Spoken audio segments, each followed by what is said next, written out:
Sorry वसु, मैंने जल्दी आने की बहुत कोशिश की लेकिन देर हो गई।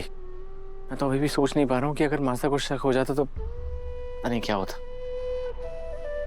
आज का दिन ही पता नहीं कैसा था। देव सर, हरे को आप सबको कुछ दिखाना है।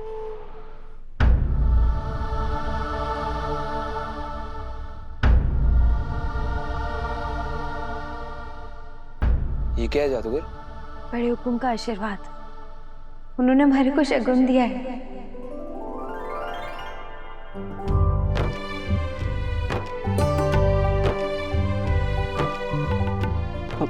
पापा साहब मान गए? हाँ देव सर।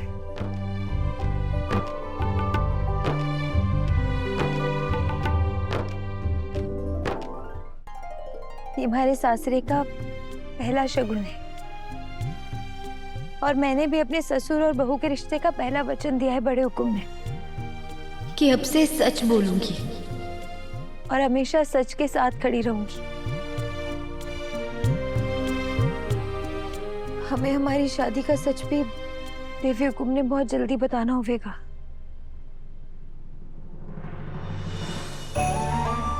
मैं तुम्हें वचन देता हूँ वसु, मैं बहुत जल्द सब कुछ बता दूंगा।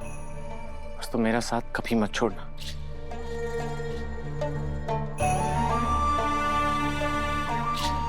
धनी है आप हमारे को आप पर सबसे ज्यादा विश्वास है।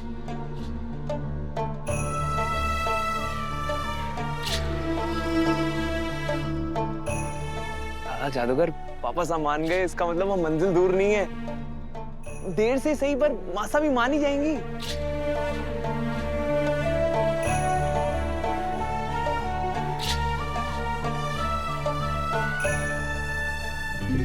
कल कुछ नहीं हुआ मगर मासा और काकू का सामना होता रहेगा और अभी बहुत सारी रस्में जो मैं पूरी करनी है।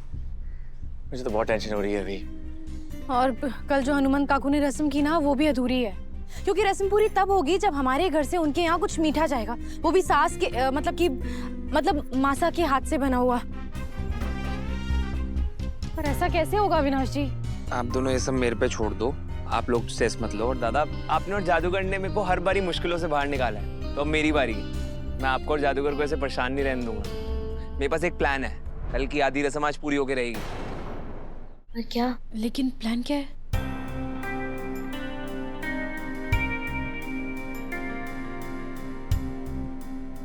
लेकिन प्लान पूरा नहीं हुआ तो? आप बिल्कुल, प्लान पूरा होगा नहीं होगा उसकी टेंशन मत लो। आज आपकी कई सारी मीटिंग का लाइनअप है ना, आप जाके मीटिंग निपटाओ। आज का यहाँ का मोर्चा मैं संभाल लूंगा। लेकिन वसु को भी तो। दादा, आप मीटिंग्स जाके निपटा करके आओ। जब आप वापस आओगे तो खुशखबरी भाभी से अपने मुंह से देंगे कि रस्म पूरी हो गई है। जाओ। चलो दिव्या जी, आपको डायलॉग्स याद कराता हूँ, आ जाओ।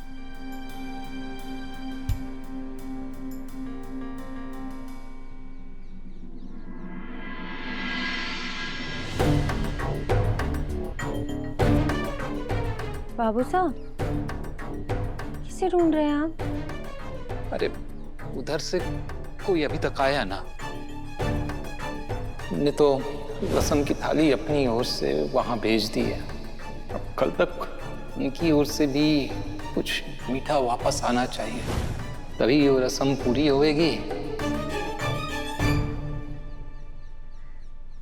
बाबू साहब, जाने दीजिए ना, आप आराम से बैठिए, मैं आपके लिए चाय बनाती हूँ। चलिए। अरे कैसे जाने दूं? उधर से मीठा वापस ना आने का मतलब है कि थारे सासरे में किसी को भी थारा इंतजार ना है। ये सब हमारी जल्दबाजी का नतीजा है। हुकुम नाराज हो गई लागे। वैसे भी एक ड्राइवर की छोरी को उन्होंने बहू बनाया है, तो मन में कुछ मलाल तो रहा ही होएगा। ऊपर से मैंने भी गलती कर दी।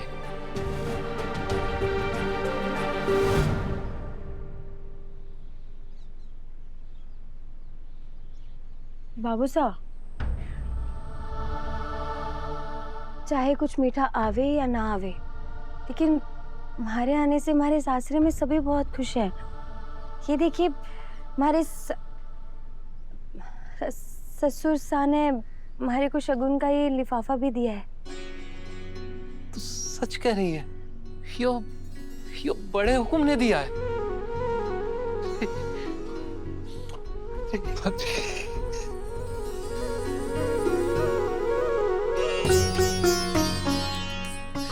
हे माता माई, हे कान्हा जी, आपका लाख लाख धन्यवाद। आपने हमारी वसु को उसके हक का मान सम्मान दिलवा दिया। खुद बड़े हुकुम ने उसे अपना आशीष दिया है। हमारे को तो जैसे अब भी यकीन ना हो रहा। बस प्रभु जी एक और कृपा कीजिए कि हुकुम का भी गुस्सा उतर जावे और वो मीठी थाल की रस्म पूरी कर देवे।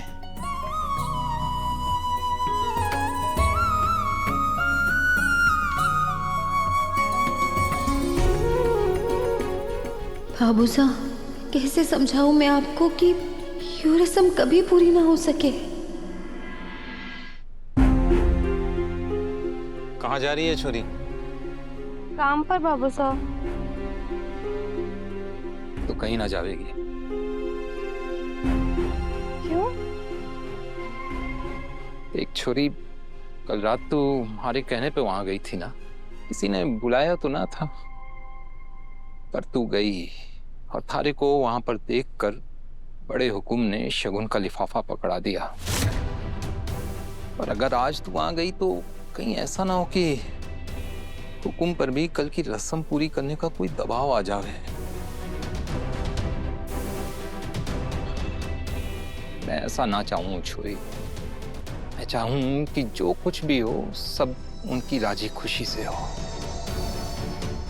इसलिए आज तू काम पर ना जावेगी। घर पर बैठ और प्रार्थना कर माता माई से कि हमारी लाज रख ले।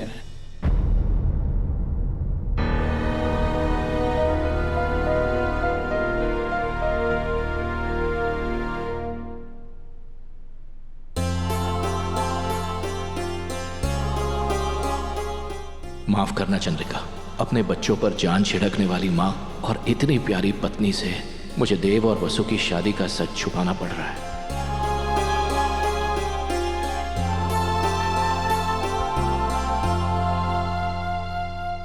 ये क्या बात हुई दिव्या जी? ऐसे थोड़ी होता है। आप इतनी सी बात तो मान सकती है ना मेरी। आप इतना सा नहीं करेंगी मेरे लिए? ये लोग लड़ रहे हैं क्या? चलो चलकर देखते हैं। क्या हो गया है आपको? अरे जिद वाली क्या बात है इसके अंदर? इतना तो कर ही सकती है ना आप। दिव्या, तुम लोग लड़ क्यों रहे हो? देखिए ना मासा, अविनाश जी कब से जिद कर रहे हैं कि इन्हें मावा कचौड़ी खानी है, जबकि अच्छे से जानते हैं कि मुझे बनानी भी नहीं आती, फिर भी कह रहे हैं कि मुझे तो यही खानी है और वो भी घर पे बनी हुई खानी है। पापा साहब आप ही बताइए, बीवी पे इतना हक नहीं है मेरा? मैं कुछ खाने को बनाने के लिए नहीं बोल सकता? अरे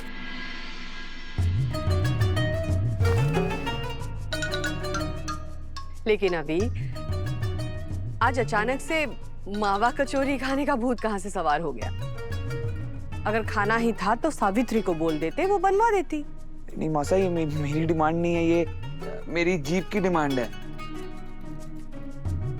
बेसिकली वो चाहती है कि ये मावा कचौड़ी दिव्या जी आपके हाथों से बने, और अगर आपके हाथों से बन रही तो बेस्ट हो जाएगा। मतलब पापा से और दादा भी तो लाइन में लग जाएंगे ना। हाँ हाँ हाँ भाई, क्या करे, चंद्रिका के हाथों में जादू ही ऐसा है कि सब्र ही नहीं होता। चंद्रिका, क्या सच में आज तुम्हारे हाथों की मावा कचौरी खाने का परम आनंद प्राप्त होने वाला है?